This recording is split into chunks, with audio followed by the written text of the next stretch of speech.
someone else had this issue, and it was resolved. They did it. I don't know what. Do you know what what was it that you do? Do you have to label cookies or something? Oh no, that wasn't what happened to the other one. Yeah. Right, it's on Google Drive, so I need to pick. Yeah.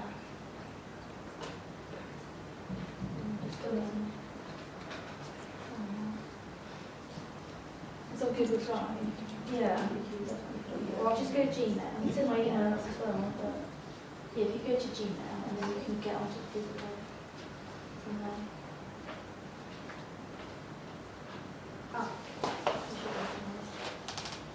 yeah, I'll just do it from my email actually.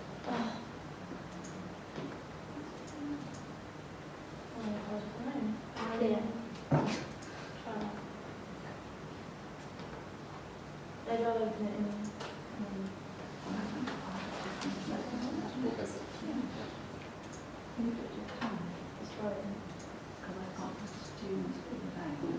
Teaching 12 to 2, 3 to 4, office hours 4 to 5, so it could be, maybe best to send an email. I think maybe between 2 and 3. I'll try. So we do, okay. Maybe send an email and then we can figure out what we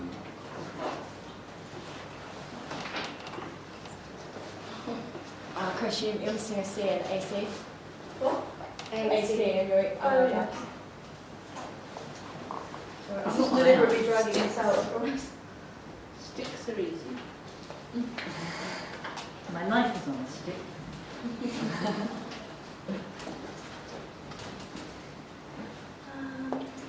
Girls, have fun. Thank you. See you next week. Either.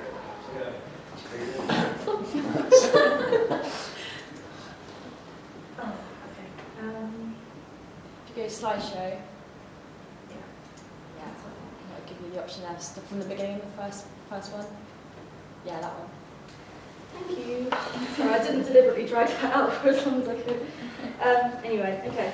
So I'm going to present on the topic of pre-Raphaelitism and Rossetti, and I'm going to explain a little bit of the context behind this period and some of the key figures of literature and art that were, that had a lot to do with this period. So the Pre-Raphaelite Brotherhood began in Britain in 1848, and it was inspired by 14th and 15th century painters and philosophers, some of whom were from Italy, such as the early Renaissance painters Leonardo da Vinci and Sandro Botticelli. Excuse my pronunciations, there's a couple more that I'll probably get wrong later. When the Brotherhood became relatively well known in the early 1850s, they were quite harshly criticised by writers for their disregard of certain academic ideals and their focus on the awe-inspiring romantic imagery which depicted emotions like love and melancholy and a lot of elaborate religious symbolism. They were called Pre-Raphaelites because they came into existence as a brotherhood before the Italian painter Raffaello, who overtook the world of art with his supreme grasp of painting and who is considered by some as more prolific than his older contemporary Leonardo da Vinci. One of his famous paintings included an allegory, Vision of the Night, which I've included a little slide on for you, and another one which was a portrait of Pope Julius II. Anyway, some of the most important figures to take note of in light of Pre-Raphaelitism are the Rossetti siblings. They were William, Dante, Gabriel and Christina Rossetti.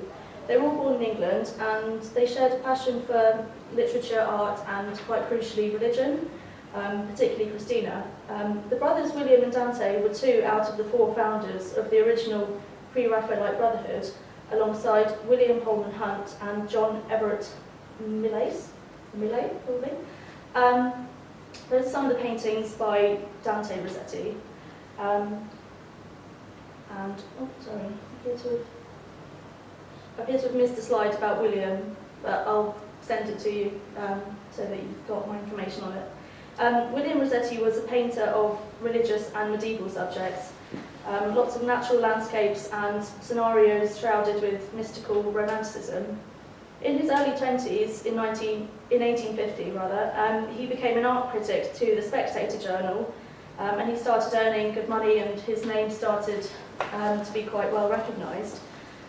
Later in life, he married the daughter of the painter Ford Brown, and he continued his editorial work by editing the poetical works of his brother Dante and his sister.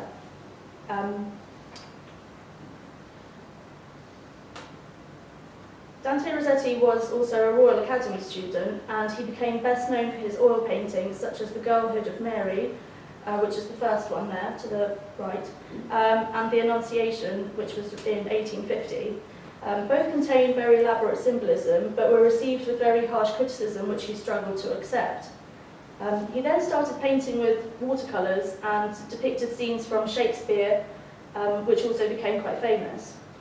The Annunciation is said to have been inspired by the works of Botticelli. The images of Angel Gabriel, who visits the Virgin Mary with a single white lily, he appears to be sort of rousing her in the night, and she's obviously about to be told that she's going to be the mother of Christ. He comes with a single white lily, and both are wearing immaculate white linens, and the detail in which he depicts this scene kind of radiates a certain purity and a religious, sort of deeply symbolical, biblical meaning. The youngest sibling was Christina Rossetti, and she famously wrote Goblin Market in 1862, which is a very beautiful poetical work, which is absolutely laden with religious and spiritual symbolism, and it's renowned for the intricate details with which she describes the colours and the tastes of the fruit which the protagonist Laura eats. The story is about two sisters, Laura and Lizzie, who live nearby to a place where goblins sell exotic fruit. Lizzie is somewhat the personified voice of reason in the poem, and she repeatedly warns her sister not to eat the fruit that is sold by the goblin men. She says, "We must not look at goblin men, we must not buy their fruits. Who knows upon what soil they fed their hungry, thirsty roots?" However, the curious Laura succumbs to the enticing offers of the goblins and experiences greed and lust for the first time, and realises that she can't get enough of these new things that she's never experienced before, although it's obvious that the situation has quite an ominous undertone. A particular line of the poem reveals how eager and curious Laura was to enter into this dangerous world of new experiences which her sister was so desperate to shield her from. And that line is, "Laura stretched her gleaming neck like a rush-embedded swan, like a lily from the beck, like a moonlit poplar branch, like a vessel at the launch when its last restraint is gone." The imagery of the rush-embedded swan I found particularly striking because the swan usually connotes ideals of purity and grace, yet here the swan is rush-embedded, meaning it's quite secluded, but it's on the verge of something quite dangerous. The imagery of the lily and the poplar tree was also thought-provoking for me, because both are symbolic of a certain purity and sometimes virginity. The poplar tree typically stands alone, whilst the lily has an idyllic feminine connotation and is popularly used in paintings to depict virginity or peace. Another principally visual stanza from the poem comes just after Laura has bought the fruit and realises she wants more but doesn't have the money to buy it. So the goblins offer that she pays with a lock of her golden hair. Just one second.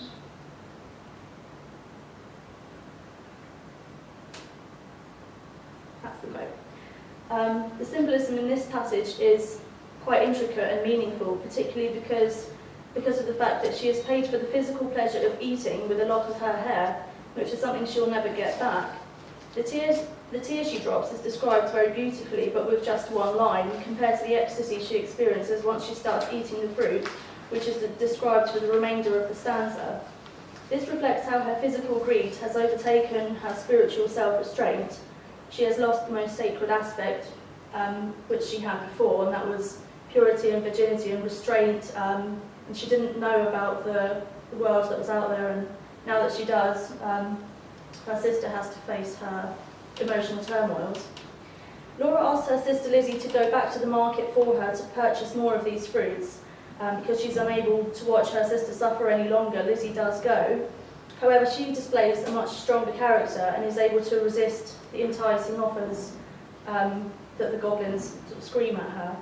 The goblins themselves are depicted in a very vulgar way, quite aggressive and sort of verging on violent beings, and some critics have stated that it's a representation of men and their demeaning gaze. But by resisting the goblins, Lizzie redeems the sin with which her sister Laura was guilty of, and that was succumbing to the attention of the goblins and eating the fruit. And so their sisterhood remains pure. And according to critic Janet Casey, which for some reason is back here, even though the slide should have been further on, Janet Casey says that it's particularly striking that a sister is the saviour in this situation, because typically the saviour figure is one reserved for males in literature and in the Bible too.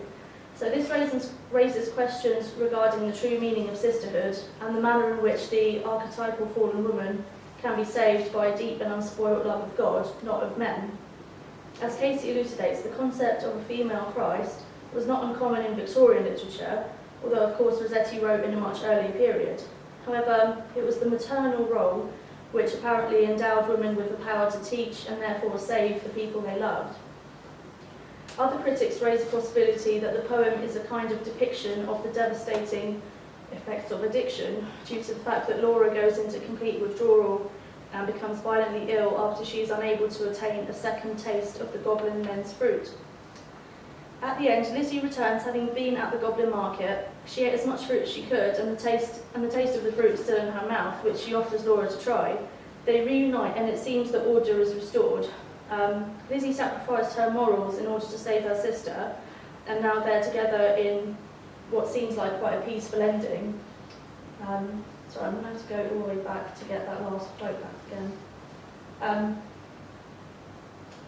So overall, I think the pre-Raphaelite period captures quite an important attitude which was changing in the early 1800s, and that was the movement from simply didactic literature to literature and art which combined and worked in a tandem to fulfil the readership completely.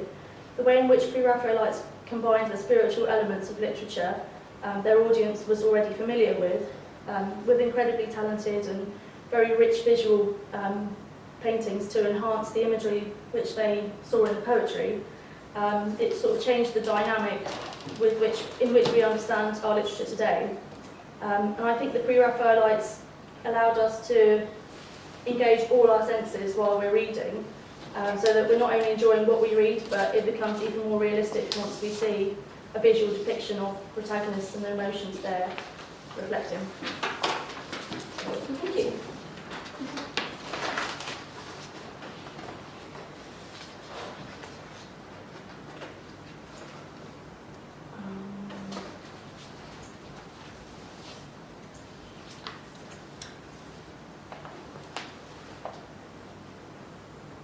The notion of the brotherhood does rather imply a male camaraderie. Are you saying that Christina Rossetti was a pre-Raphaelite?